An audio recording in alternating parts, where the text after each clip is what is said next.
जय श्री कृष्णा। नमस्कार दोस्तों, आप सभी का स्वागत है हमारे अपने YouTube चैनल पर। आज के इस वीडियो में हम सुनने वाले हैं अमावस्या व्रत की कथा। वीडियो शुरू करने से पहले आप सभी से मेरी रिक्वेस्ट है, अगर आप हमारे इस चैनल पर पहली बार हैं तो प्लीज़ चैनल को सब्सक्राइब ज़रूर करें। सनातन धर्म में अमावस्या का विशेष महत्व होता है। इस दिन पवित्र नदी में स्नान किया जाता है और साथ ही में दान भी किया जाता है।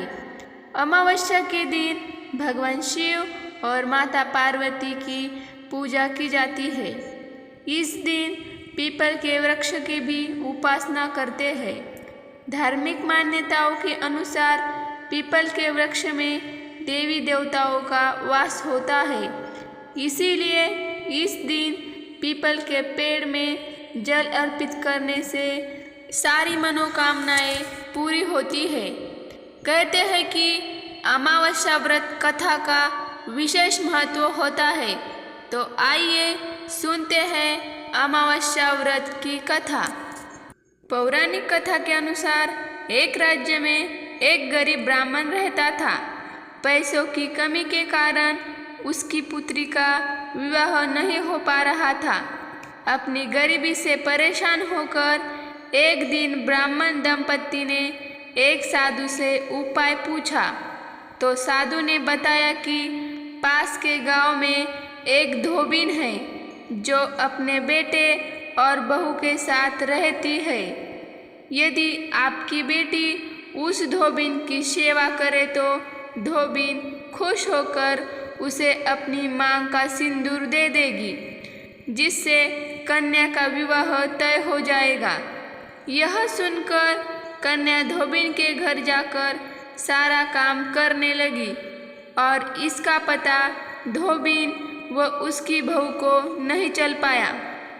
एक दिन धोबिन ने अपनी बहू से पूछा कि तुम इतना सारा काम इतनी जल्दी कैसे कर लेती हो? तो बहू बोली, मुझे लगा कि आप यह सारा काम करती है। धोबिन चौंक गई और उसने नज़र रखना शुरू किया। धोबिन ने जब सुबह उठकर देखा तो एक कन्या चुपचाप उसके घर का सारा काम कर रही थी। कई दिनों तक ऐसा चलता रहा। एक दिन धोबिन ने कन्या से कारण पूछा। कन्या ने साधु द्वारा कही सारी बात धोबिन को बता दी। उसकी बात सुनकर धोबिन ने अपनी मांग का सिंदूर उसे दिया और उसी समय धोबिन के पति की मृत्यु हो गई। उससे दुखी होकर कन्या घर से निकल पड़ी और एक पीपल के पेड़ के पास पहुंचकर 108 ईंटों के टुकड़े लिए और उन टुकड़ों को 108 बार परिक्रमा करके एक एक बार फेंकने लगी। कन्या ने ऐसा करने से धोबिन का पति जीवित हो गया। पीपल के पेड़ की परिक्रमा के कारण कन्या को शुभ फल की प्राप्ति हुई थी। यह थी आज की अमावस्या व्रत की कथा।